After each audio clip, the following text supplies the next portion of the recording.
Fala, galera, agora em definitivo, tudo bem? Boa noite. Vamos aqui começar, né? Trazemos mais uma conversa muito bacana, né? Para a gente discutir aqui. Falando um pouquinho, né, da nossa estrutura, a gente já está aí com os cursos de EAD, com as 4 turmas de produtos financeiros, gestão de risco, finanças corporativas e investment banking, finanças e eficiência empresarial e de real estate. A gente já está com 22 turmas já sendo formadas, né, nessa nova estrutura de EAD aqui desses cursos.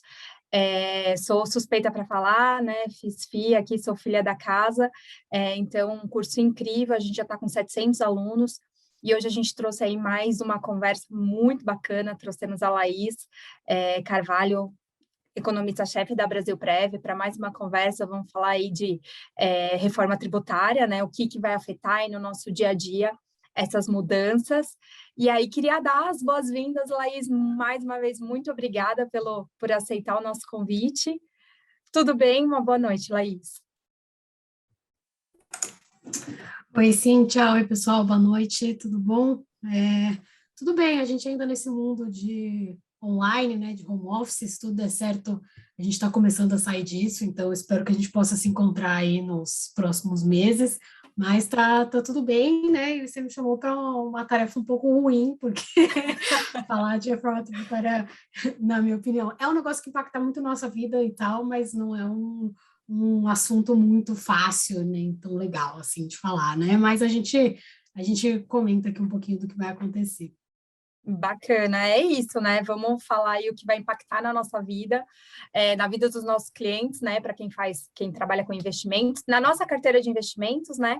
Enfim, vamos tentar falar um pouquinho de tudo, deixando aí aberto, gente, quem quiser deixar alguma pergunta, pode escrever no chat, eu vou estar olhando aqui, né, durante a nossa conversa para, né, passar essas perguntas para a Laís. E aí, se ficar alguma pergunta, deixei passar, né, porque tem muita coisa rolando no chat, levanta a mãozinha de novo. Se não tiver, assim, estamos aqui com 64 pessoas logadas, se não tiver muito, né, vamos sentindo aí, vamos priorizar primeiro por chat, por conta do número de pessoas, para ficar uma conversa bacana, né, não virar bagunça. E aí, Laís, conta para a gente, então, um pouquinho o que muda na minha vida com a reforma tributária, quais são as principais mudanças que você tem para trazer desse assunto não tão legal, mas que vai impactar muito a nossa vida. Claro. De novo, pessoal, boa noite. Eu sou a Laís Carvalho. Esse é o segundo evento, acho que eu faço com a FIA. Fiz uma live com eles também falando um pouco sobre diversidade. Aí fiz uma live, uma palestra falando sobre economia e agora essa questão da reforma tributária.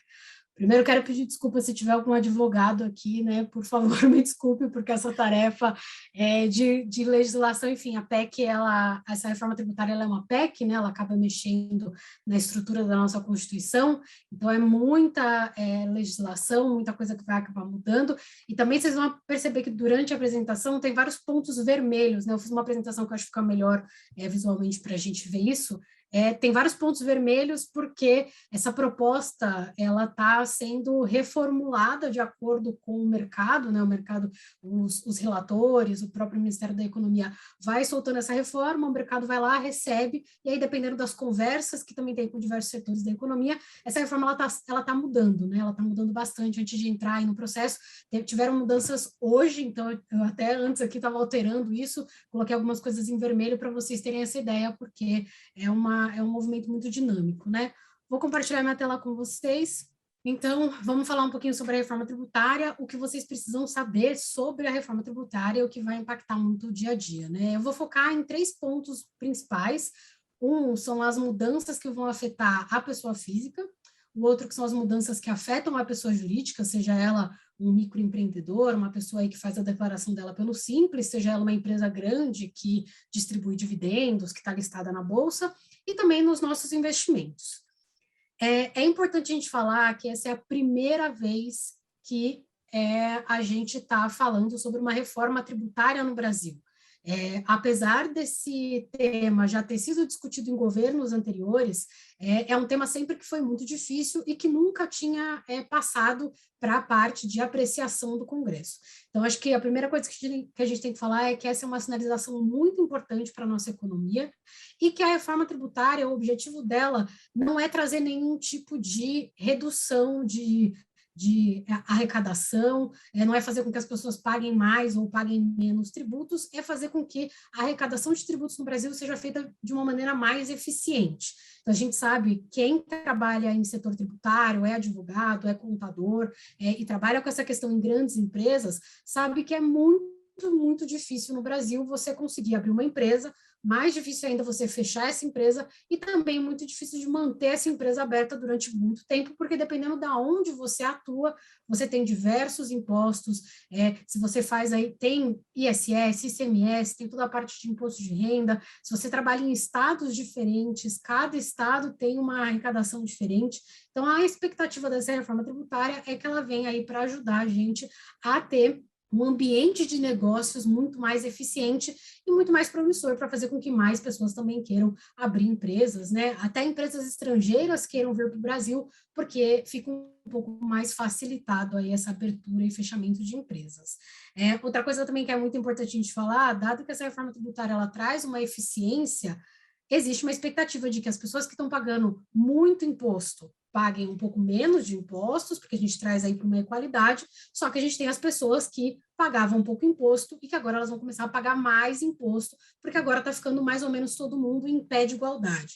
Então, a gente também sabe que essa reforma tributária, ela tem um caminho muito difícil dentro do Congresso, porque a gente vai acabar mexendo com setores da economia que são privilegiados, ou pelo estado que elas estão, elas têm aí algum tipo de isenção fiscal, ou pelo setor que elas estão, que elas têm algum tipo de isenção, e com essa eficiência maior das reformas, elas vão ter que pagar mais imposto, dependendo do setor, ele tem ela exerce uma pressão bastante grande dentro do Congresso, então para vocês entenderem que nem tudo que eu estou falando aqui que está sendo proposto vai passar, e que não necessariamente isso vai ser muito rápido, né? A expectativa é que passe ainda ao longo dos próximos meses, mas, de novo, é uma discussão muito difícil, é a primeira vez que a gente está discutindo isso aqui no Brasil, e a gente vai acabar mexendo com privilégios de diversos setores, isso precisa aí de uma coalizão muito grande aí dentro do Congresso, por parte do governo, para que isso passe de uma maneira mais tranquila, né? Posso Então, falar, começando, Laís? a gente... Só já uma pergunta, assim, a gente vive, né, já um período pré-eleitoral, né? Então, assim, você acha que, né, por ser algumas medidas bastante impopulares, né, mexer no bolso de quem quer que seja dentro do Brasil, a gente já paga tanto imposto, né? Então, assim, vamos pagar mais e é impopular, né? Você acha que isso ainda vai rolar alguma coisa ainda antes da eleição, ou você acredita que acaba ficando para o próximo aí, e o próximo que segure essa bomba? Eu acho que passa, principalmente na Câmara.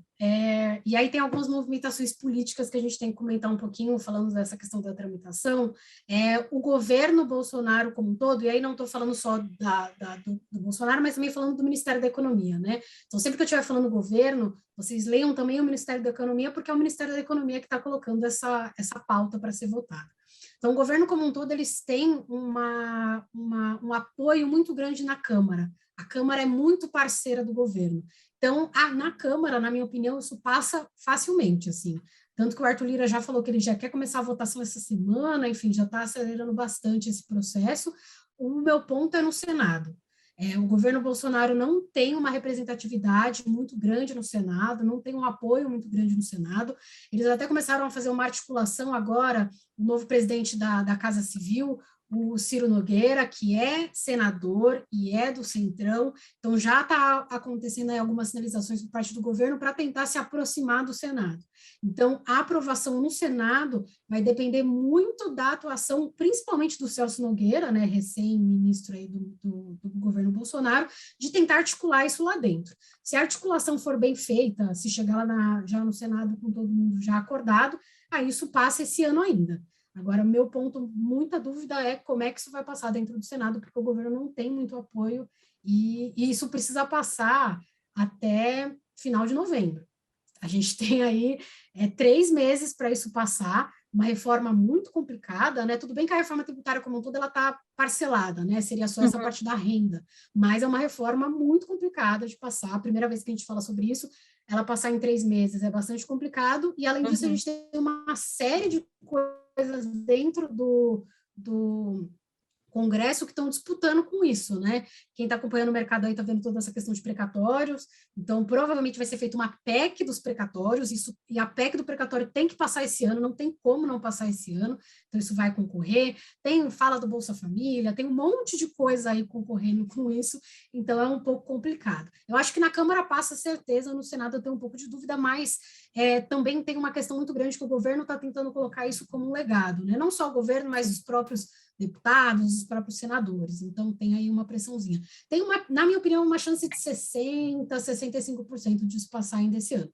Mas é o que você falou, se não passar esse ano, aí fica só para 2023, o próximo governo, ou o próximo mandato, né, se for o mesmo governo, aí eles que vão ter que resolver isso. Né? Ele que lute.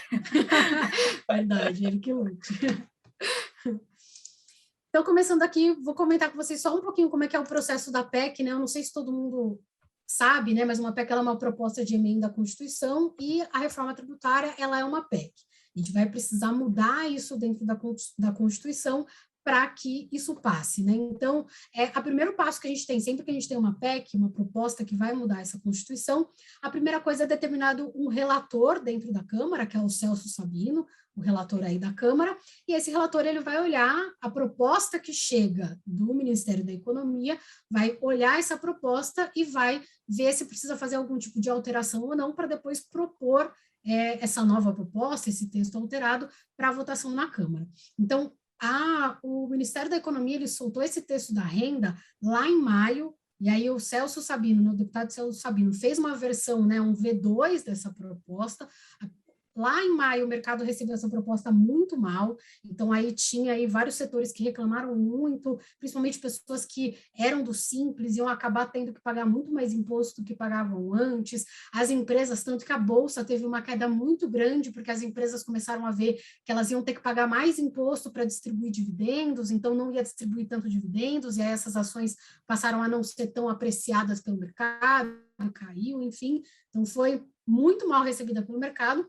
E aí o Celso Sabino fez uma versão 2 dela, que foi melhor recebida pelo mercado, mas tinha diversos pontos que o mercado também reclamou. Então o Celso Sabino e o próprio Ministério da Economia fizeram várias reuniões com vários setores da economia, e aí hoje ele soltou a versão 3, que é uma versão aí um pouco mais atendeu muito às reclamações desses diversos setores da economia, e aparentemente é a reforma que vai passar, e é a reforma também que agrada ao Congresso, né? Tanto a Câmara quanto o Senado é a que tem mais chances de passar.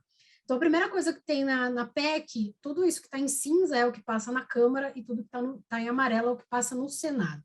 Então, a gente tem a Comissão de Constituição e Justiça dentro da Câmara, que vai determinar se aquele texto ali está condizente com a Constituição, se as alterações que são feitas podem ser feitas, se tem alguma coisa ali que não está condizente, que é uma coisa que não se muda nunca, se está ferindo algum outro ponto da Constituição. Então, é isso que faz a Comissão de Constituição e Justiça. São mais ou menos 5 sessões que elas acontecem, aí o relator vai lá, faz, né, verifica aí com algumas pessoas dessa comissão, beleza, o texto está pronto, a gente escreve um relatório, apresenta esse relatório para a comissão especial. A comissão especial, ela é composta aí por mais pessoas, e aí é para discutir mesmo a análise do conteúdo dessa proposta, dessa PEC. Então, vai olhar tudo que entra, tudo que sai, vai discordar do que está escrito, vai propor um texto novo, vai arrumar tudo aí, e eles têm até 40 sessões para fazer isso.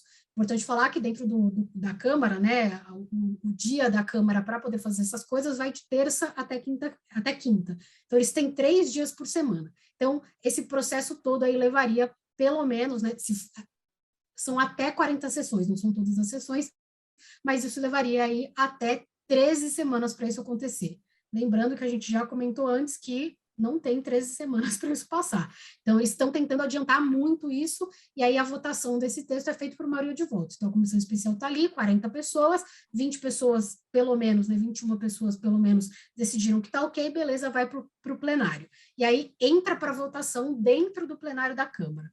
O que o Arthur Lira e o Celso Sabino, que é o relator dessa proposta, estão tentando fazer é pular essa questão da Comissão de Constituição e Justiça e da Comissão Especial e já votar ela direto no plenário. Laís, pode fazer isso? Pode, porque eles já estão fazendo essa articulação muito grande com os setores da economia, com as próprias pessoas dentro do Congresso, e aí a expectativa é que eles já passem isso para o plenário. Algumas notícias que saíram agora no final do dia já estavam comentando que o Arthur Lira já queria colocar, já iniciar essa votação hoje ou no máximo amanhã, para que isso já passe direto para o Senado.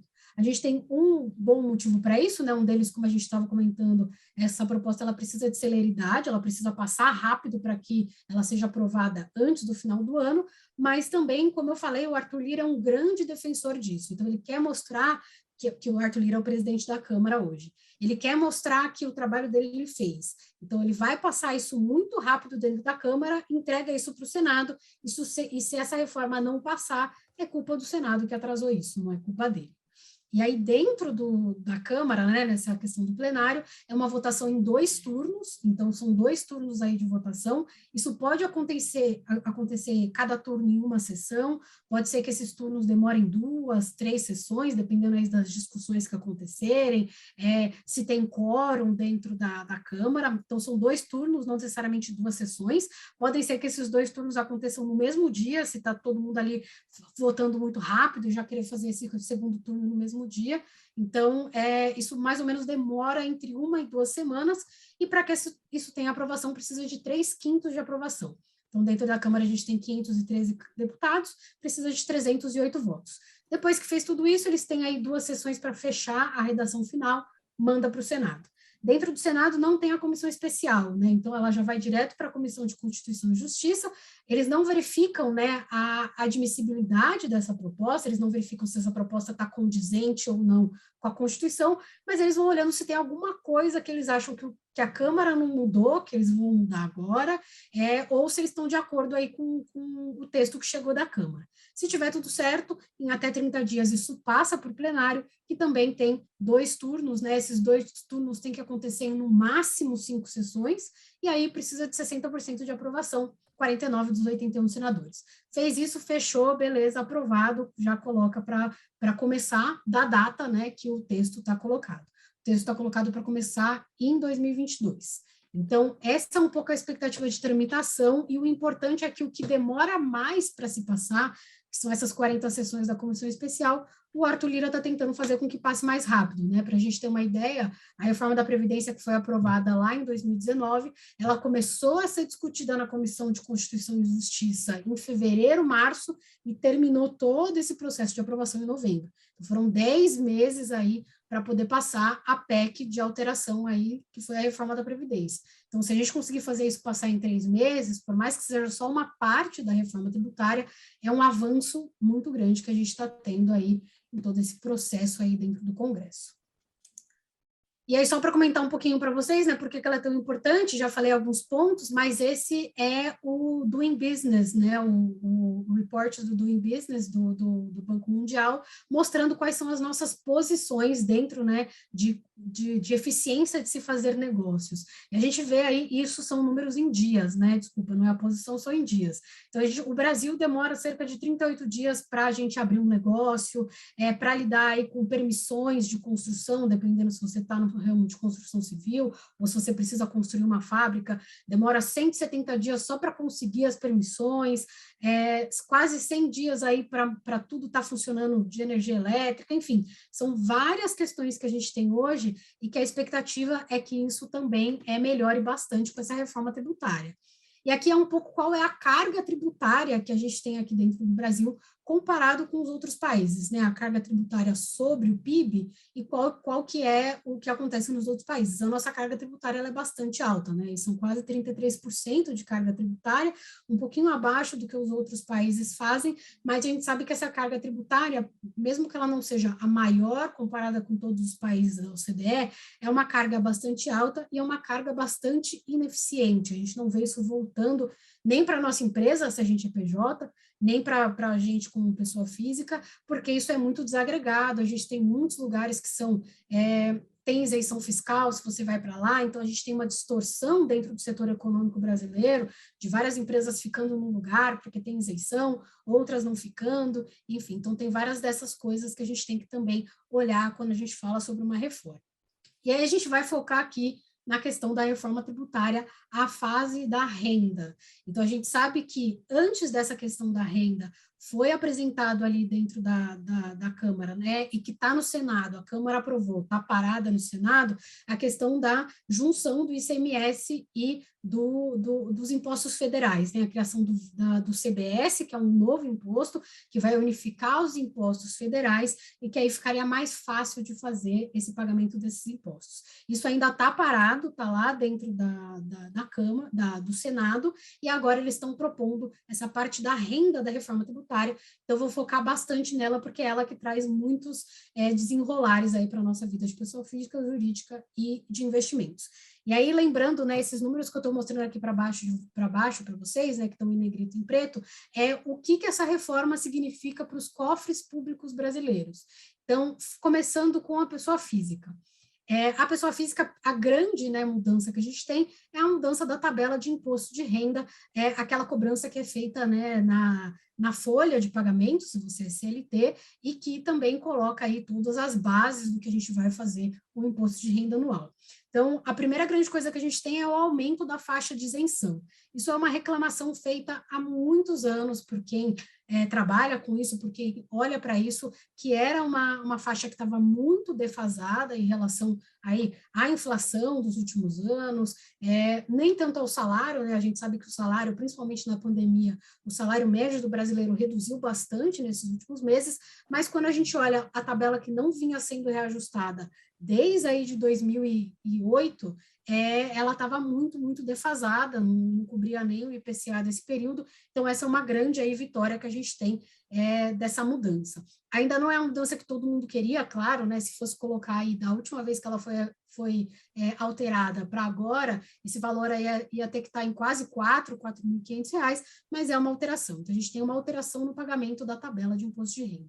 Faixa de isenção indo aí para de 1.900 para 2.500 e aí acaba também mudando as outras faixas, né? Vai adequando aí as outras faixas. Então, a gente teria aí seriam quase 6 milhões de pessoas que vão deixar de pagar imposto de renda, né, ficam aí na faixa de isenção, e também tem aí as outras pessoas que antes pagavam 15%, vão começar a pagar 7,5%, antes pagava 22,5%, vai pagar 15%, enfim, tem toda uma readequação dessa atualização dessa tabela. Um outro ponto que pode mexer muito com a nossa vida de pessoa física e também de investidor é essa questão da maneira que a gente faz o imposto de renda. Hoje em dia, não tem teto, né? Qualquer pessoa, se ela ganha R$1.000 por mês, se ela ganha R$300 mil por mês, ela pode optar por fazer a declaração simplificada do imposto de renda. E aí, fazendo a declaração simplificada do imposto de renda, ela tem aí um desconto na base tributária dela, né, de 20%, ou o teto, que é mais ou menos R$16.500. Então, quem escolhesse fazer a simplificada tinha aí esse benefício fiscal na renda tributável, o tributo que era cobrado acabava sendo um pouco menor, né, acabava sendo R$16.500, e agora essa regra coloca que só pode fazer declaração simplificada quem ganha até R$40 mil por ano.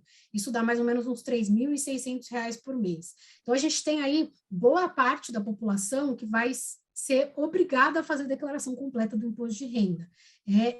E aí tem casos e casos, né? É muito difícil a gente falar que isso é ruim para as pessoas, porque a gente tem várias pessoas que ganham abaixo de R$40 mil por ano, que acabam fazendo a completa, porque tem aí despesas com saúde, despesas com educação, enfim, que acaba aí sendo um benefício para essa pessoa fazer a completa, mas a gente tem cerca de 8 milhões de pessoas que faziam a simplificada antes e que agora vão ser obrigados a fazer a completa. E aí a gente tem essas pessoas deixando de receber esse benefício, né, que a gente tinha aí mais ou menos esses 16.500 no máximo, né, o teto, sendo retirada da renda tributável dessa pessoa, que agora ela não vai ter mais. Então, olhando tudo isso que a gente tem, essas mudanças de pessoa física, principalmente aí as pessoas que vão deixar de pagar imposto de renda porque estão na faixa de isenção, ou vão pagar menos imposto de renda porque mudou essa faixa de isenção, isso deve trazer aí para os cofres públicos brasileiros uma queda de cerca, aí vou fazer uma média, tá? De 14 bilhões de reais por ano. Então, o governo vai deixar de receber esse imposto de renda das pessoas por causa dessa mudança de tributação. E se o governo deixa de receber essa arrecadação de um lado, dado que a reforma ela é eficiente, ela quer ser neutra, ele vai ter que começar a cobrar mais do outro lado, né? Um ponto que é importante da gente colocar aqui também é que essa questão da gente ter aí um teto para se fazer a declaração simplificada pode mudar e muito o mercado de previdência aqui no Brasil. Eu não sei se vocês trabalham com previdência, se tem gente aqui que trabalha com previdência, mas a gente sabe que um dos pontos fortes de se vender um plano de previdência PGBL é que ele te dá aí um desconto de 12% na sua base tributável, né? Até 12%, dependendo do quanto que você coloca aí no ano, né? E o PGBL te dá esse desconto de 12% se você faz a declaração completa e se você também é CLT, se você já contribui aí para o INSS, está fazendo uma previdência complementar, trabalha aí, né, em algum lugar que você tem um registro CLT, faz a declaração completa e aí investe até 12%, você tem isso de desconto na sua renda tributável. Então, se a gente tem aí um monte de gente que antes fazia a simplificada e agora vai ser obrigada a fazer a completa e que perdeu esse benefício, pode ser que a gente veja aí um certo encaminhamento de algumas pessoas, né, não todo mundo, para esse mundo de previdência para poder continuar tendo um benefício fiscal, né, se ela não vai acabar aí até pagando imposto de renda porque está tendo que fazer a completa. Então é importante a gente olhar isso também, levar isso em conta, porque é um mercado de previdência que se abre aí, dado que a gente tem, né, essa questão toda de imposto que está mudando e de maneira de se fazer aí o pagamento, a declaração desse imposto de renda. Então, essas são as duas principais mudanças para a pessoa física, né? Muda a nossa tabela de imposto de renda e muda a maneira que a gente vai fazer a nossa declaração. Importante a gente ficar também de olho nisso, porque isso vale a partir de 2022. Eu ainda não tenho certeza se a partir do ano que vem, isso não foi esclarecido ainda, se é a partir do ano calendário de 2022 ou se é a partir de 2022. Porque se for a partir do ano calendário de 22, aí quando a gente for declarar o imposto de renda 2023. em 23, isso vale. Isso. Legal, tá bem. Mas isso ainda não foi esclarecido, então. Não, ainda não foi esclarecido, eles não colocaram ainda se isso vai ser ano calendário ou se vai ser o ano mesmo, quando começar essa mudança. Eu acho que vai ser a partir de 2023, mas aí Laís, CPF, acha mesmo, eu acho que vai ser ano calendário, então a gente começa a fazer essa mudança em 23, mas é bom a gente ficar de olho também, porque pode ser que a gente comece aí a fazer a nossa declaração e você olhe lá, né, quando você compara a simplificada e a completa, e a simplificada não está mais lá para você, porque você ganha mais de 40 mil, né? O Eduardo perguntou lá se está prevista alguma alteração com relação aos gastos com educação e saúde. De aumentar o valor que eles vão reduzir, né, dado que você gasta mais? Ou de não, nada. Saúde, por exemplo, é ilimitado, né? Se tem algum apontamento de reduzir ou de aumentar, enfim, não. Nesse ponto eles Nada. não vão mexer, não tem mexer. Não vão conseguir mexer nisso, não tem nenhuma proposta para mexer nisso, né? Pode ser que quando passe dentro da Câmara e dentro do Senado, alguém levante a mão e fale, olha, a gente está aqui penalizando as pessoas, né? Dado que a gente não está aumentando o benefício por ela colocar esses gastos com educação e com saúde. Então, pode ser que isso mude dentro da tramitação, mas a proposta, por enquanto, não tem nada. Tá bem, obrigada. Nada. Então, esse é um pouco do que muda para a pessoa física e para a pessoa física em específico, e a gente já sabe que essas mudanças trazem aí uma redução de arrecadação para o governo aí numa média de 14 bilhões de reais por ano. E é importante também a gente falar dessa questão da Previdência também, né, porque a gente sabe que tem alguns consultores, acaba também trazendo um apelo um pouco maior aí para esses planos PGBL. E aí vamos falar da pessoa jurídica. A pessoa jurídica, né, hoje em dia, a gente também tem um imposto de renda para a pessoa jurídica, e a pessoa jurídica, ela aí paga 15% de imposto de renda. Putz, tá aqui. Acho que eu coloquei duplicado, então vamos mudar para esse aqui, tá duplicado, desculpa. A gente tem a pessoa jurídica e a pessoa jurídica também paga imposto de renda. Hoje em dia, essa alíquota do imposto de renda da pessoa jurídica é único, é 15%. E aí, a primeira vez que o governo fez essa alteração desse imposto de renda, né, vamos mudar o imposto de renda, diminuiu um pouco esse imposto de renda. Então, passava aí, a gente ia ter uma redução de 15% para 12,5% em 2022, e aí depois, a partir de 2023, esse imposto de renda da pessoa jurídica ia ser para 10%, né? Então, ia fazer essa alteração. E aí também tinha um adicional de 10% para as empresas que fossem muito grandes, né? Então, se a gente tem as empresas, e aí aqui é uma ideia também de trazer um pouco essa eficiência. A pequena empresa, hoje todo mundo paga 15%, então vamos fazer com que as empresas menores tenham uma redução aí de imposto de renda, mas as maiores acabem pagando mais, né? Então, as maiores aqui iam pagar 22,5% e 20% a partir de 2023. A primeira versão do relator, ele já mudou muito isso aqui, porque houve o mercado como um todo recebeu muito mal isso aqui por causa das questões dos dividendos, que eu vou passar para vocês daqui a pouco. Então, as empresas elas estavam tendo que pagar muito dividendo, né? Elas iam começar aí a pagar muito imposto sobre dividendo, desculpa, o que antes não acontecia, agora as empresas iam ter que pagar imposto para distribuir dividendos, então elas queriam alguma contrapartida, e na opinião dessas empresas, essa contrapartida aqui, essa queda tão pequena, né, de 2,5 ponto percentual ano que vem e de 5 ponto percentual, era muito pequena, não cobria todos os gastos que elas iam ter por causa dos dividendos. Então, houve muita chiadeira, não, vai ter que diminuir isso aqui. E aí, na primeira versão do relator, ele diminuiu isso aqui para 5%, né, passou de 12,5% para 5%, então vai cair de 15% para 5%, e a partir de 2023 cai de 15% para 2,5%, né? Essa foi a primeira proposta do relator. E aqui a gente tem em vermelho o que saiu hoje. Isso aqui também gerou muita reclamação dos outros setores da economia, porque esse valor aqui também, de 5 e 2,5, não traz um balanceamento entre pagar mais imposto por dividendo e pagar menos imposto de pessoa jurídica. Tava trazendo um net, né? Não era um net, não era neutro, era que as empresas iam pagar menos imposto no final do dia. Então, isso também foi mal recebido pelos outros setores da economia, e agora o relator está fazendo essa mudança diferente, né? Então, qual que vai ser a conta? A conta vai ser que, a partir de 2022, a gente passa dos 15% para 7,5%. Então, esse daqui vai ser o estándar, o padrão. A partir de 2022, as empresas não vão pagar mais 15% de imposto de renda para a pessoa jurídica, vão passar a pagar 7,5% para a pessoa jurídica. Só que a gente tem alguns gatilhos aqui que podem fazer com que esse número seja reduzido. O primeiro deles, em 2022, é com relação à arrecadação do governo como um todo com imposto de renda.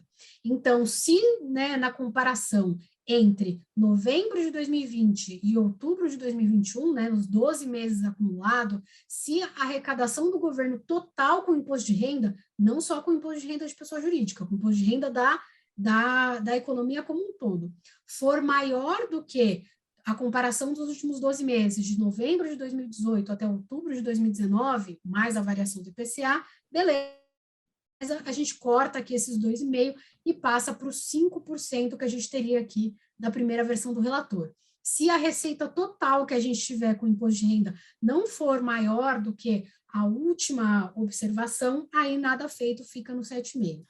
Aí, Laís, por que ele está comparando novembro de 20, né, a soma de novembro de 20 com outubro de 21, com novembro de 18 até outubro de 19, né? Por que ele não está comparando os 12 meses que fecham em outubro de 21 com os 12 meses que fecham em outubro de 2020? É por causa da pandemia. Como a gente teve a pandemia, que várias empresas fecharam ou ficaram fechadas por um bom tempo, a arrecadação do governo foi muito baixa. Então, eles estão comparando aí com o ano anterior, né, o ano antes da pandemia, um ano normal, para a gente ver se no período de novembro 20 até outubro 21 teve uma arrecadação maior. Se essa arrecadação for maior, cai aí 2,5 ponto percentual, passa de 7,5 para 5, a mesma coisa acontecendo em 2023. Se a comparação de novembro 21 até outubro 22 foi maior que novembro 18 até outubro 19, cai mais 2,5%. É que a gente tem vários cenários, né? Se até outubro 21 for maior do que esse período, isso cai para 5%, mas se em outubro 22 isso não for maior, fica em 5%. ou cai para 5, cai para 2,5, ou fica em 7,5, e aí quando aqui for maior do que esse período, cai para 5, né? Então, ele está aqui atrelando essa redução do pagamento de imposto de renda da pessoa jurídica à arrecadação total da economia com imposto de renda. E aí, minha opinião, né, Laís, isso é bastante problemático, porque a gente já sabe que esse ano a gente está tendo arrecadação recorde atrás de arrecadação recorde. Uma, porque muitas empresas que não estavam funcionando no ano passado passaram a funcionar aí a partir do final do ano passado, começo desse ano, então está voltando a pagar imposto de renda, e também porque a gente tem, né, uma euforia muito grande com a economia voltando, com os setores se recuperando, eles também passam a pagar mais imposto, dado que eles estão vendendo mais, dado que eles estão produzindo mais. Então, na minha opinião, a chance da gente bater essa meta aqui, de novembro 20 até outubro 21, ser maior do que esse período, mesmo que seja acrescido do IPCA, é muito grande. Então, é uma maneira do governo atrelar isso à receita total, né, falando que, olha, a gente só vai reduzir o imposto de pessoa jurídica se a nossa arrecadação for muito grande, então não tem problema reduzir isso daqui, mas é problemático porque a gente já tem certeza que em 2022 isso vai ser maior. Então, apesar de alguns setores terem recebido isso aqui muito mal, esse número, na minha opinião, a gente vai acabar ficando com esse número de qualquer jeito, porque a perspectiva de arrecadação é muito alta.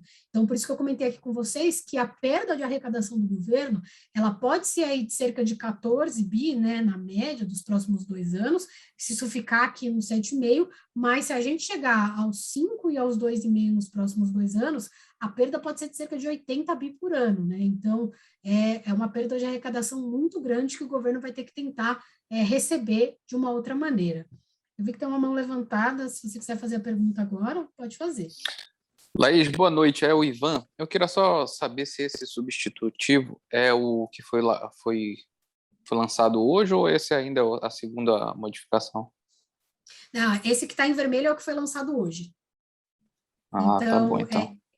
Esse do governo é a primeira proposta que foi feita lá em maio. Essa do relator é a primeira revisão do texto que foi feita, né, que foi entregue um pouquinho antes do recesso.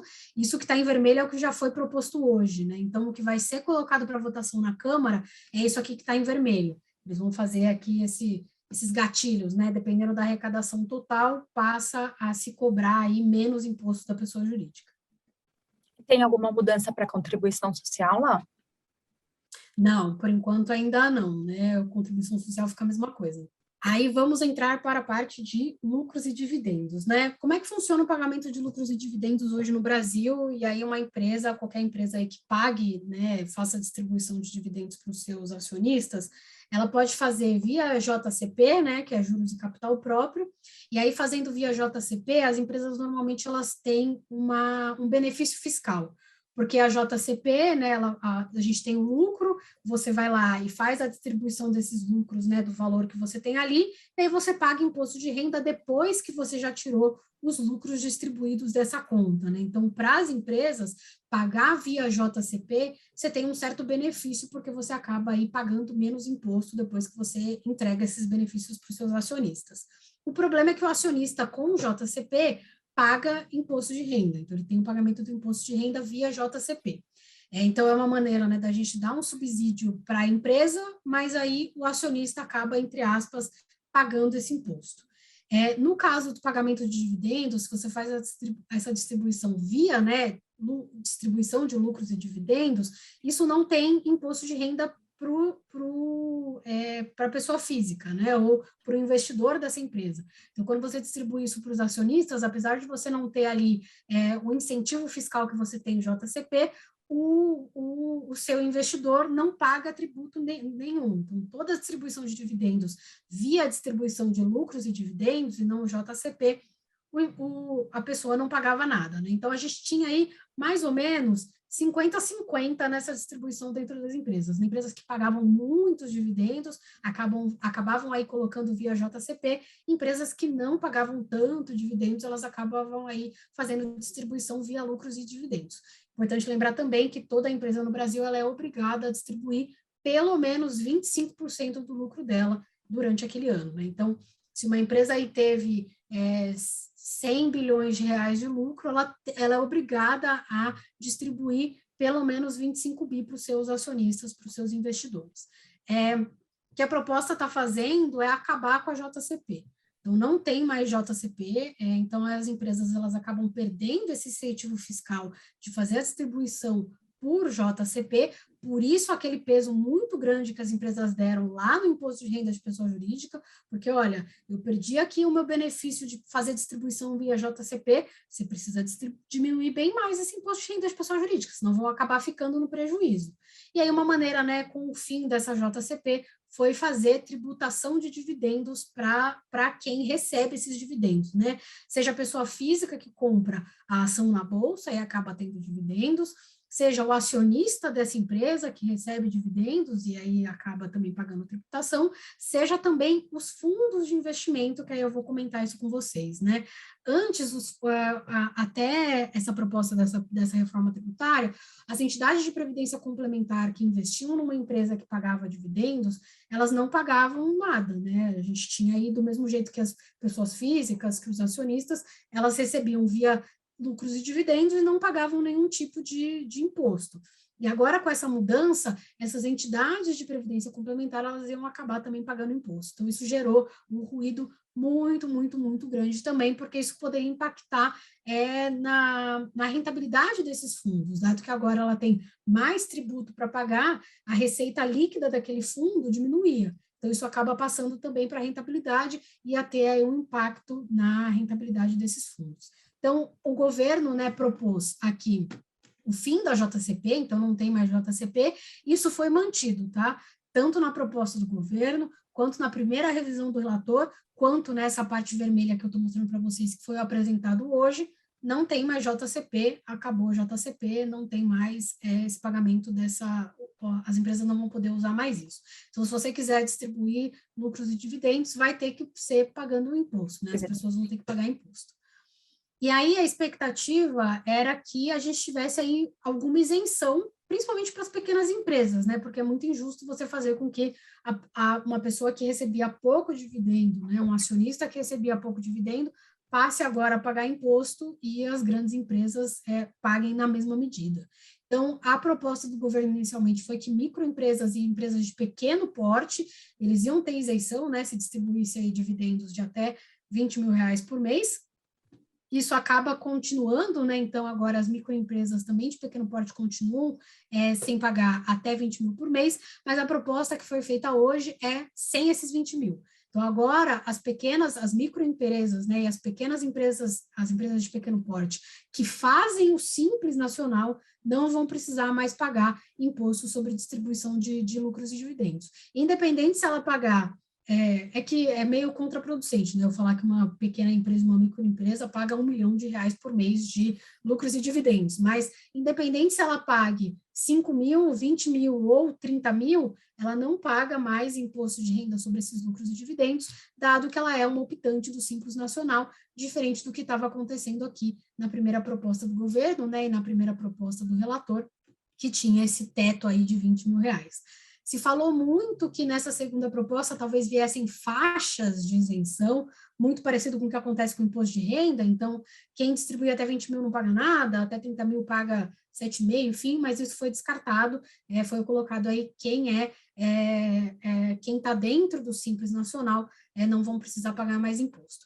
Uma outra coisa que foi colocada dentro da primeira revisão do relator foi essa questão das holdings, né? Porque na primeira proposta do governo, se você tinha a sua empresa, entre empresas, né? A sua empresa local pagando dividendos para a matriz, ou ao contrário, alguma coisa assim, ia ter pagamento de imposto. Então, eles já tiraram isso, né? Então, os dividendos de holdings não vão estar mais sujeitos a esse pagamento de imposto de renda, né? Que é 15%.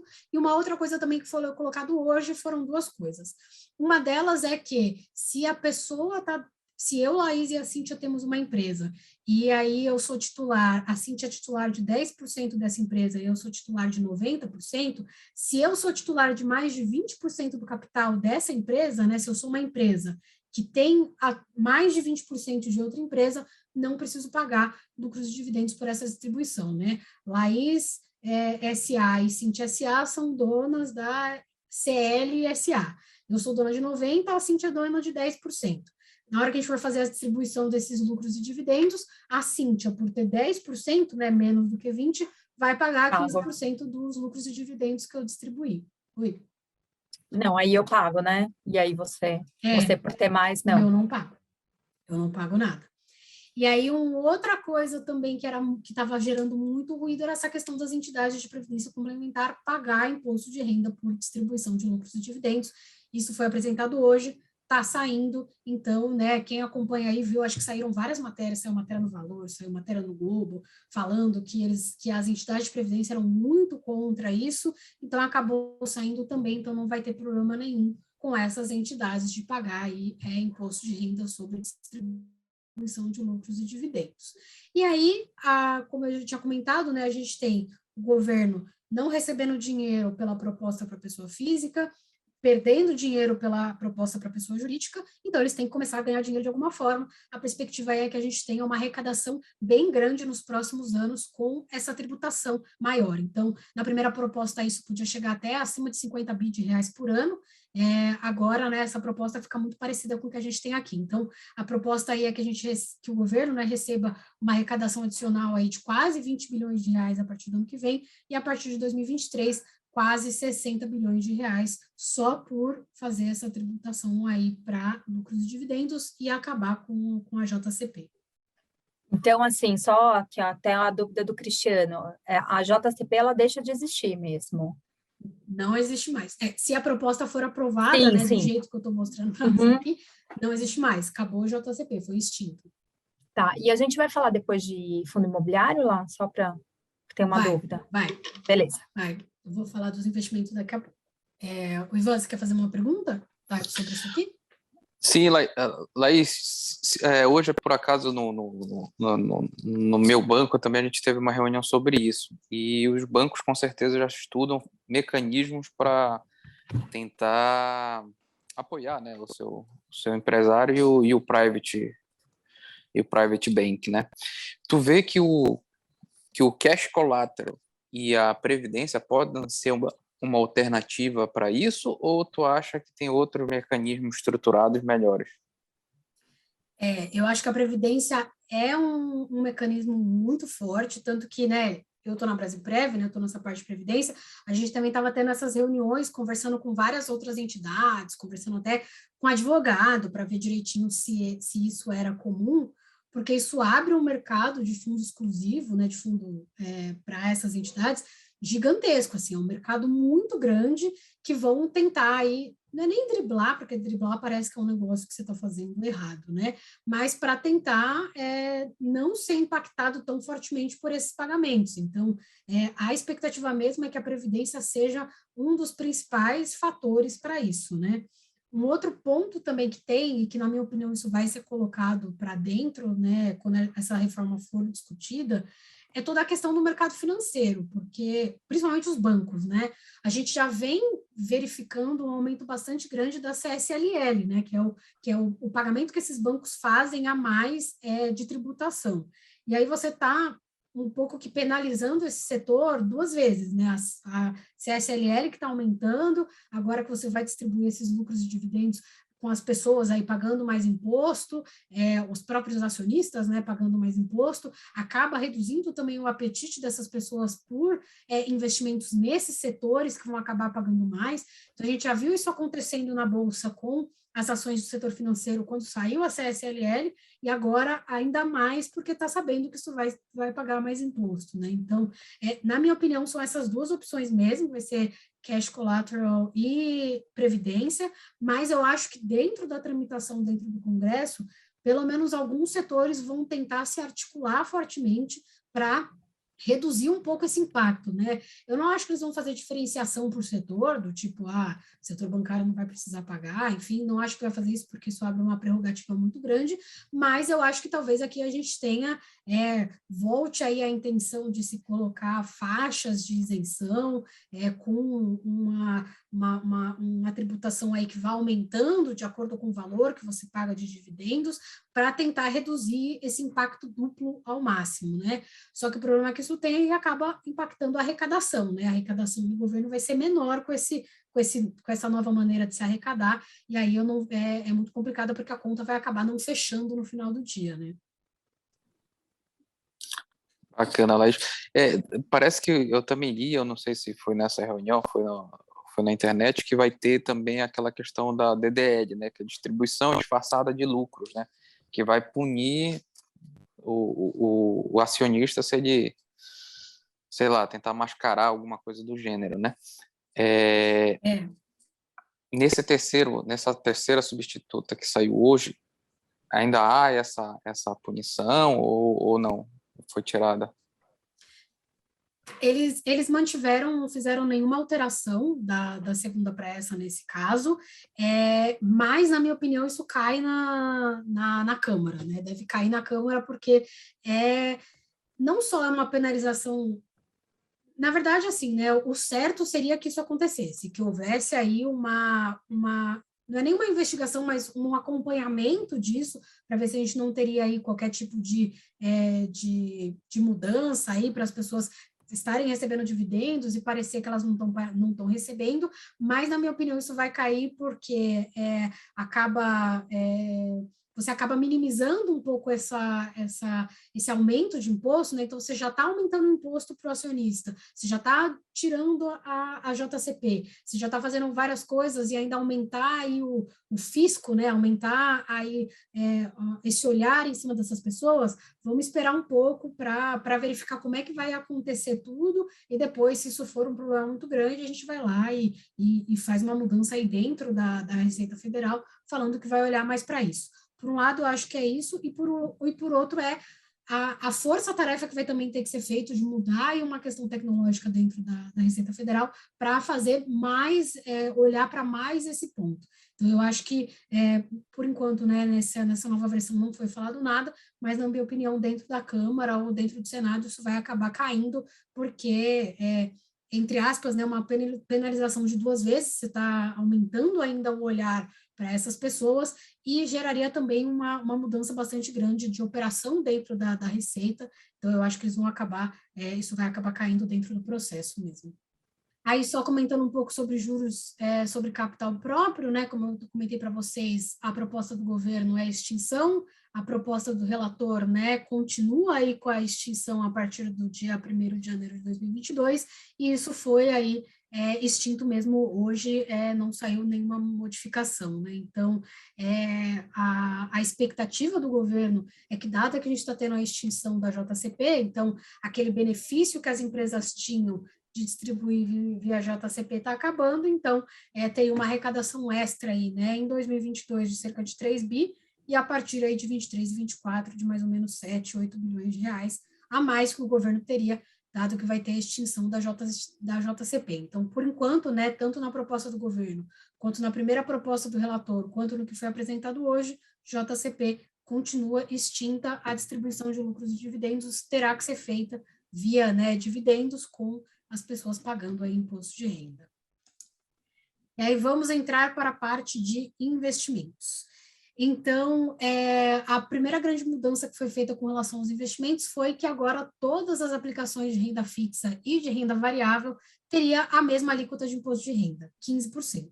Então, hoje em dia, se você compra uma ação ou se você compra um fundo de ações, a alíquota de imposto de renda que você paga é 15%, independente se você entrar hoje e sai amanhã, né? Tem IOF, mas falando só de imposto de renda, então, se você entrar hoje e sair amanhã num fundo de renda variável, você paga 15%, se você ficar nesse fundo 10 anos, você também paga 15%.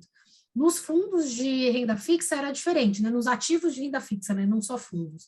Então, os fundos de renda fixa, os CDBs, alguns ativos aí que a gente tinha, você tinha um pagamento de imposto de renda que você ia pagando menos imposto de renda quanto mais tempo você ficasse nesse fundo, e a proposta é que a gente passa para 15%. Isso foi proposto pelo governo, o relator, né, o Celso Sabino, na primeira versão, não mudou isso, e agora o que foi proposto hoje também não muda isso. Agora a gente vai ter uma unificação de pagamento de imposto de renda entre ativos de renda fixa e entre ativos de renda variável. Laís, por que isso foi feito? Lá em 2002, quando foi criada essa tabela de imposto de renda regressiva, a expectativa do governo era tentar colocar dentro do investidor brasileiro uma cultura de investimentos de longo prazo. Então, dado que você, né, investia o seu dinheiro em qualquer tipo de renda fixa, você fazia com que essa pessoa tivesse que ficar aí pelo menos 2 anos nesse fundo, nesse ativo, para passar a pagar 15%. Então, era uma maneira que o governo achou de, entre aspas, né, entre várias aspas, fazer aí uma poupança compulsória das pessoas por mais tempo. Só que, ao mesmo tempo, né, apesar de incentivar as pessoas a ficarem mais tempo no fundo, você também penalizava as pessoas que precisavam desse dinheiro antes do tempo. Então, às vezes, eu, Laís, investia aqui o meu dinheiro imaginando que eu fosse ficar 2 anos nesse fundo, nesse ativo, sem precisar dele. Mas passa 6 meses, eu perco meu emprego, eu preciso tirar esse dinheiro. E aí eu era penalizada por isso, né, pagava um imposto de renda mais alto por não ter ficado por mais tempo. Então, a ideia deles também é trazer uma visão um pouco mais igualitária disso, todo mundo paga a mesma coisa. Alguns ativos iam continuar, que são isentos hoje em dia, iam continuar com a isenção, né? Então, CRI, CRA, LCI e LCA, que são ativos de renda fixa isentos, continuavam com a isenção. Mesma coisa para a debênture incentivada, né? As debêntures incentivadas que não têm pagamento de imposto de renda continuavam aí com pagamento de imposto de renda normal. Então, essa foi a proposta, essa foi a primeira versão, e aí algo que gerou muito, muito ruído no mercado, como deve ter sido a pergunta que a Cíntia comentou, era que, vamos supor que eu Laís, tenho aqui vários CRIs e várias LCIs que eu comprei direto, né? Comprei direto minha CRI, comprei direto minha LCI, não pagava nenhum imposto por esses ativos que eu tinha com risco imobiliário. Só que se eu comprasse um fundo imobiliário de papel, né, que a gente tem mais ou menos 2 tipos de fundo imobiliário, né? O que a gente chama de fundo imobiliário tijolo, que é quando você compra um fundo imobiliário que tem efetivamente empreendimentos imobiliários dentro dele. Então, um fundo que tem vários shoppings, um fundo que é de um prédio de salas comerciais, a gente chama isso de fundo imobiliário tijolo, porque você está comprando efetivamente ali um ativo imobiliário e vivendo, né, da renda desse ativo imobiliário. E tem os fundos imobiliários que a gente chama de fundo papel, que também é um fundo que tem risco imobiliário dentro dele, mas dentro dele tem um monte de CRI e um monte de LCI. Então, o que essa mudança estava fazendo? Se eu, Laís, comprasse CRI e LCI direto, eu não pagava imposto de renda.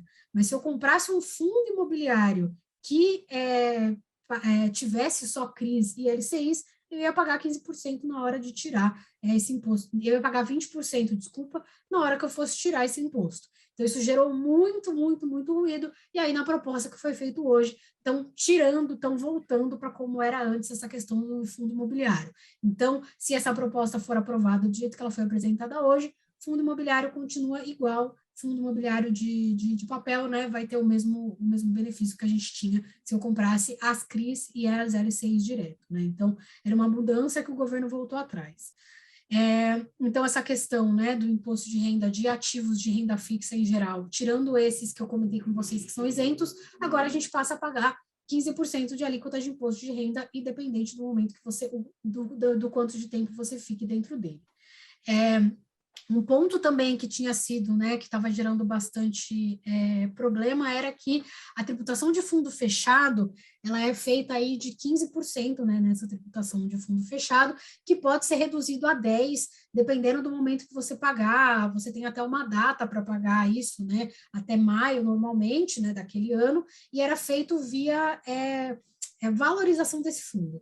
Então, pegava um fundo fechado em dezembro de 2019 e verificava como estava esse fundo fechado em dezembro de 2020. Se tivesse aí uma valorização dos ativos desse fundo, se pagava 15% sobre o valor dessa valorização, mas que se você pagasse até tal data, esses 15 podia virar 10, podia virar até um pouco menos que isso, se você pagasse à vista, enfim, se você pagasse isso logo. E aí a gente teve uma mudança disso, agora a gente não ia ter mais esse desconto, mas você poderia parcelar os valores, né, desses 15% que você teria que pagar, dado que foi aí rentabilizado nesse período, e que você poderia parcelar em até 12 vezes, e os juros dessa parcela seria a Selic daquele mês. Isso gerou também muito ruído, porque ia acabar diminuindo aí o speech de venda desse tipo de ativo, enfim, então voltou a ser como era antes. A expectativa aí é que volte aí para ser do jeito que era. Você paga aí pela valorização que você tiver, pode reduzir de 15% para 10%, que não tem aí nenhum tipo de parcelamento para isso, né? Então, Mesmo o que porque poderia gerar... quem vai aprovar aí essa questão do fundo exclusivo deve ter um monte de fundo exclusivo, né? Então, dificilmente mesmo ia passar, né? Exatamente. Hoje em dia, no Brasil, para você ter um fundo exclusivo, normalmente você tem que ser um investidor profissional. Para você ser um investidor profissional, você tem que ter 10 milhões de 10 reais milhões. investidos no mercado. Então, se você já tem 10 milhões de reais investidos no mercado e você quer abrir um fundo profissional, você tem que ter mais dinheiro para colocar isso, né, nesse fundo.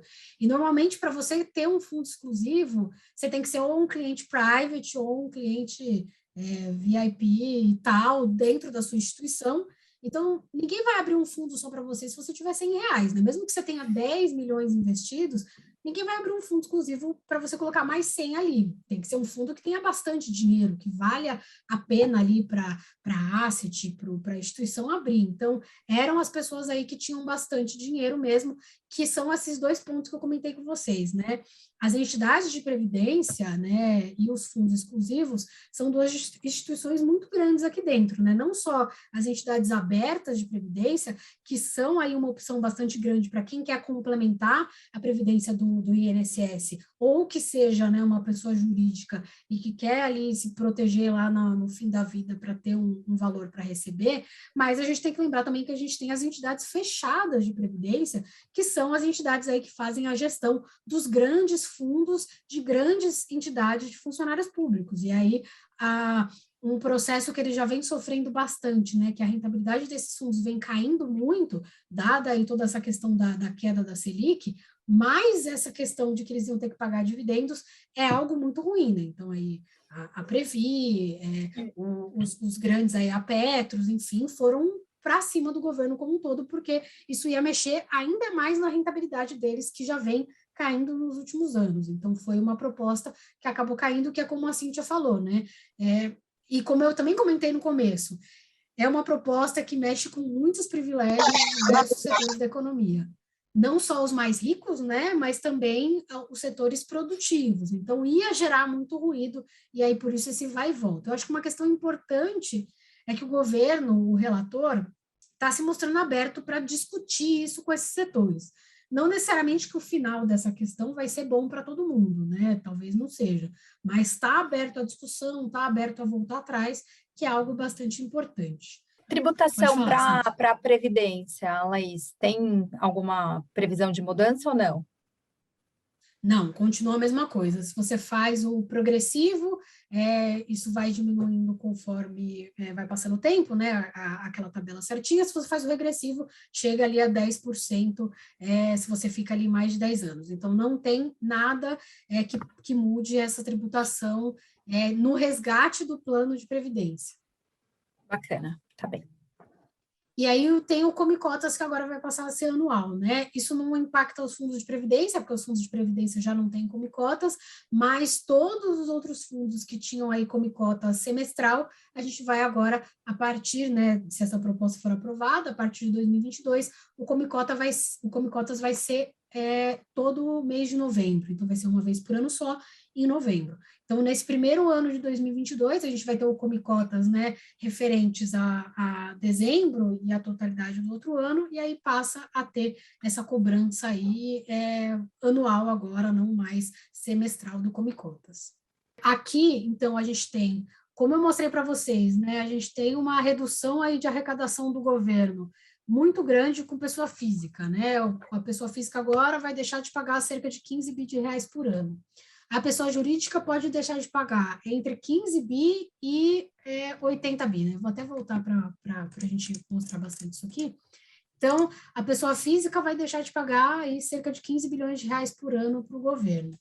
A pessoa jurídica pode deixar de pagar aqui entre 15 e 100 bi, dependendo de onde for ficar essa alíquota de imposto de renda. Então, a gente tem aí 15 mais 15, 30, ou 15 mais 100, 100, 115, né? Então, vamos fazer a conta mais aí ruim para o governo, que é o governo deixou de arrecadar 115 bilhões de reais por ano. Aí ele vem com os lucros e dividendos e consegue aqui 60 bi por ano a partir do ano que vem. Então, esses 115 agora viram 55 bilhões de reais, 75, desculpa, bilhões de reais que o governo vai deixar de receber, né? Então, precisa achar de alguma maneira. Aí a gente vem para o JCP aqui, que para essa conta ficar mais fácil, 10 bi aqui de reais. Então, tá faltando dinheiro, precisa achar da onde vai tirar esse dinheiro, dado que a gente tem uma certa redução aqui do imposto de renda, que agora vai ser 15% para todo mundo, mas que no longo prazo tende a ficar igual. Então, né, esqueci de comentar com vocês, né, isso também muda agora a questão de uniformização. Então, se você fizesse qualquer tipo de mudança, né, dentro da bolsa, se você operasse mercado à vista, mercado a termo, mercado de opções e de futuros, você pagava 15%, e se você fizesse day trade, você pagava 20% de imposto de renda. Então, estão unificando todos os investimentos em 15%. Não só renda fixa e renda variável, né, no sentido de se você compra uma ação, se você compra um fundo, mas também se você faz day trade. Fazendo day trade, né, nesses mercados, você agora também vai pagar 15%. Então, tendo todas essas reduções, o governo tem que aí tentar pegar isso de alguma maneira. Então, uma maneira que eles tentaram fazer foi acabar com os benefícios de diversos setores aí, que são aquelas famosas isenções fiscais que a gente tem dentro do governo, tá? Pode desconsiderar isso aqui, que eu acho que eu estava fazendo essa mudança e acabei colando aqui, mas não é disso daqui, tá? Considera só a tabela. Então, a proposta do governo é que a gente tivesse essa questão de várias extinção de benefícios de vários setores empresariais. Então, o principal deles é PIS/COFINS. Então, vários desses setores, né, que têm benefício fiscal hoje de PIS/COFINS, iam acabar perdendo esse benefício. As indústrias as farmacêuticas, as de perfumaria, as de higiene pessoal, as de produto químico, e aí produto químico que são utilizados em hospitais, em consultórios, em estudos, né, laboratórios que estudam aí patologia, citologia, enfim. Todos esses setores aqui iam acabar perdendo essas isenções fiscais de PIS/COFINS, que seriam atingidas aqui, né? Só de indústrias de produto farmacêutico, perfumaria e higiene pessoal, quase 800 empresas, né, que trariam um impacto aí para o governo de 11 bi esse ano, 12 bi o ano que vem, e as empresas de produtos químicos e farmacêuticos dariam aí quase 16 mil empresas, e aí geraria cerca de 5 bi, 6 bi para o governo nos próximos anos. A gente também tem aqui, na questão de indústria de embarcação e aeronave, imposto de importação, PIS e COFINS. Então, a gente tem aí quase 5 mil empresas, que isso geraria um caixa para o governo entre 4 e 5 bilhões de reais, e também as geradoras de termoelétrica. Esse daqui está muito complicado, porque dado que a gente está vivendo esse momento de crise hídrica, a minha opinião é que isso vai cair, tá? A minha expectativa é que isso não vai ficar, porque nesse momento de crise hídrica, que você está tendo que mudar um monte de energia de outros lugares aqui para a região centro-sul, e que as termoelétricas têm um papel muito grande nisso, né, de substituir o que a gente usa com hidrelétrica, a minha opinião é que isso vai cair, e aqui a expectativa é de cerca de 1 bilhão, mas é muito difícil fazer essa conta, porque tem aí várias termoelétricas que estavam desativadas antes e que estão sendo colocadas ativas agora por causa da crise hídrica, mas mesmo assim a minha opinião é que vai cair. Então, daqueles 50 bi mais ou menos que a gente precisava, né, para o governo pagar, né, as isenções que ele tinha dado, a gente tem aqui mais ou menos 20 bi que o governo receberia de volta, né, com essas extinções de benefícios que a gente teria. Por enquanto, nenhuma mudança nesse quesito. O que foi apresentado hoje não fala de nenhuma mudança nessas extinções aqui desses setores, né? Na minha opinião, dentro do processo da Câmara, isso pode ser muito batido, né? Dado que a gente tem aí vários setores que estão reclamando bastante com relação a isso. Então, pode ser que a gente veja alguma mudança nisso, mas, por enquanto, né, o governo está dando aí, está tirando do bolso, né, ou está deixando de receber 50 bilhões aí de recebimento de imposto de renda, e com esses valores aí está recebendo mais 20. Então, tem um déficit aí, né? O governo vai deixar de receber quase 30 bilhões nas contas que estão sendo feitas hoje. E por que essas contas são assim? Porque a gente também teria isso aqui que daria aqui uns valores para o governo e que foi retirado hoje na proposta de hoje. Alguém tem uma pergunta, Cíntia, quer fazer? Acho que não.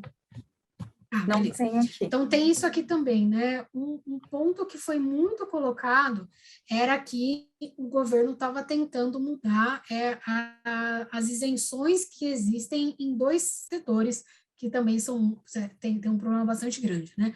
Um era que hoje em dia, né, o governo paga aí auxílio moradia, auxílio transporte para vários agentes públicos, seja para deputados, senadores, né, no auxílio moradia, no sentido de pagar as residências deles lá em Brasília ou em qualquer outro lugar, mas também de transporte. Então, fornece carro, fornece motorista, ou se a pessoa tem o próprio carro e prefere usar o próprio carro, fornece aí um pagamento de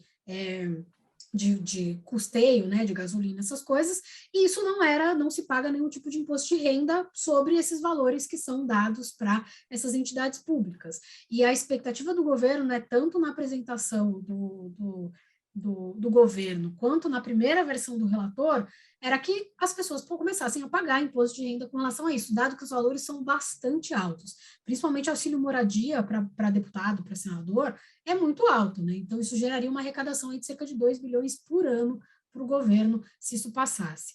E isso hoje já caiu, a proposta que foi apresentada hoje não tem mais esse ponto de 2 bilhões. E uma outra coisa também, que sofreu muita pressão do governo para cair, foi com relação ao programa de alimentação do trabalhador. Então, o PAT, hoje em dia, a maioria das empresas, elas pagam VR, pagam VA para as pessoas, para quem é CLT, ou cesta básica, porque elas têm um benefício fiscal do governo para fazer isso, né? Então, não necessariamente que se não tivesse esses benefícios as empresas não fariam, mas é uma maneira aí de você aumentar o bom coração do empregador de te dar esse VA, esse VR ou essa cesta básica. Porque hoje em dia, o valor que eles pagam para as pessoas, isso pode ser aí reduzido até o dobro dessas despesas, né? Então, se eu tenho ali 10 funcionários e eu pago uma cesta básica de R$100 para esses 10 funcionários, eu tenho aí R$1.000 por mês que eu gasto com essas pessoas todo mês de PAT. E eu posso abater do meu imposto de renda R$2.000. Então, era uma maneira também, né, de você incentivar essas empresas a pagar esses valores se ela fizesse parte do programa de alimentação do trabalhador. E a expectativa era que não existisse mais isso. Então, essas empresas elas iam continuar, elas iam passar a não ter esse benefício do imposto de renda, que geraria aí um caixa para o governo de R$1,5 bilhão todo ano, mas que poderia gerar aí um viés muito negativo para a população, porque a partir do momento que se eu sou uma pequena empresa e eu dou cesta básica para o meu funcionário, agora que eu não tenho mais esse incentivo fiscal, eu não vou pagar mais essa cesta, não vale mais a pena para mim pagar essa cesta. Então, poderia fazer com que diversas empresas, principalmente as pequenas, deixassem de colocar, né, comida na mesa dos seus funcionários ou fazer parte, né, da colocação dessa comida na mesa dos funcionários, que é muito importante para diversas pessoas. Então, isso, na minha opinião, foi muito bem colocado, né, precisava cair, porque senão você acaba desincentivando, né, um monte de gente aí a ajudar as pessoas nessa questão da alimentação, porque a pessoa fica o dia inteiro fora de casa. Mas essa questão do auxílio moradia de transporte para agente público, né, na minha opinião, deveria se manter.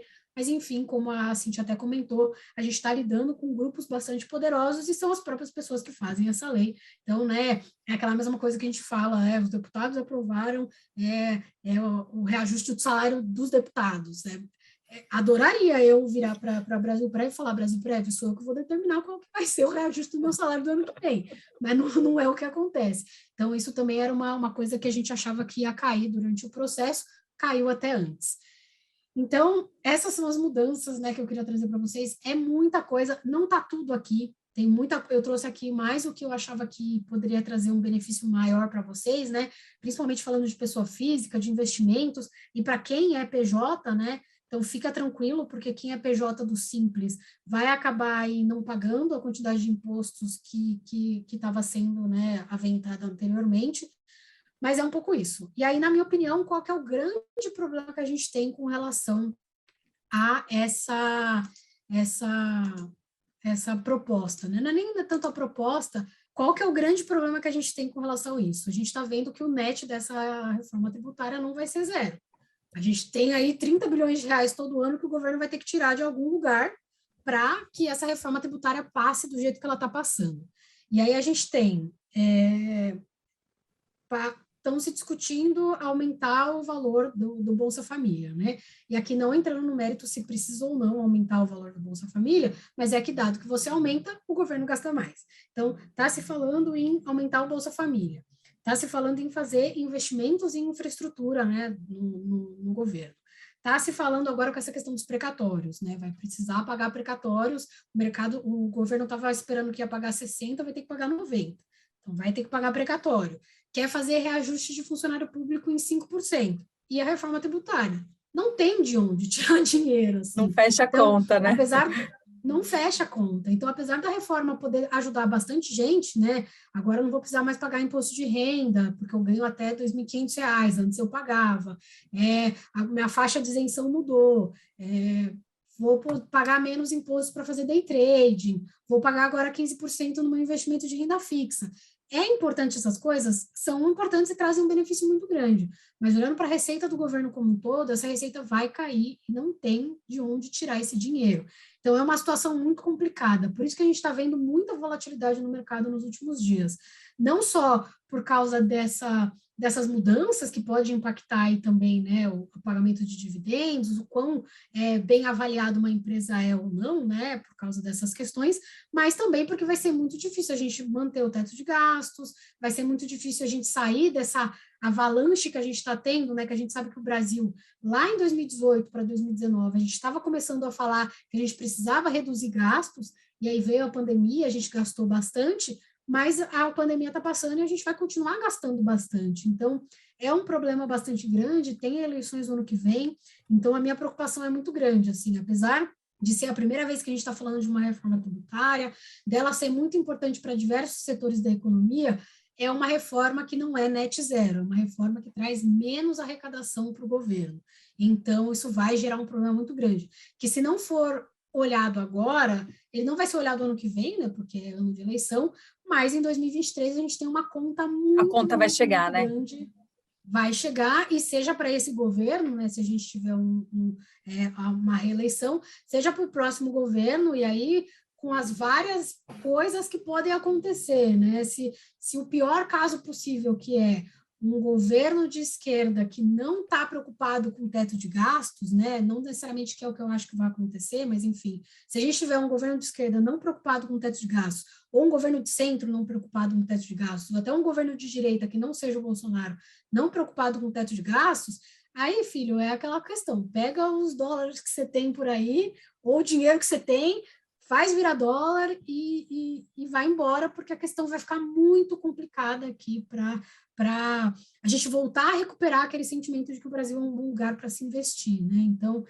essas preocupações talvez não estejam no radar de todo mundo, muito menos no mercado, mas é só uma questão comentando um pouco com vocês aqui, né? Que pode trazer benefícios e malefícios para a gente, né? Dependendo de em que patamar que a gente está de toda essa lista de mudanças, mas para o Brasil, por enquanto, o jeito que essa proposta está, ela não é uma proposta boa para as contas públicas brasileiras, né? Então vai acabar ficando bastante difícil a gente se recuperar disso se a proposta for aprovada do jeito que ela está proposta. Bacana. Laís, super obrigado. Para variar, a gente passou um pouquinho do horário aí que a gente, né? Que a Laís se empolga, porque o assunto é bom, porque ela é muito Falo boa. bastante mesmo, gente. Não, gente, super obrigada aí pela atenção de todo mundo. Laís, muito obrigada de novo, né, pela sua pronta aceitação quando a gente te propõe alguma conversa, né? Muito, muito obrigada. Teve algumas pessoas que perguntaram com relação ao material, você consegue disponibilizar para a gente deixar para os alunos? Mando sim, mando para você, aí você pode distribuir sim. Bacana. Gente, super obrigada pela atenção de todo mundo.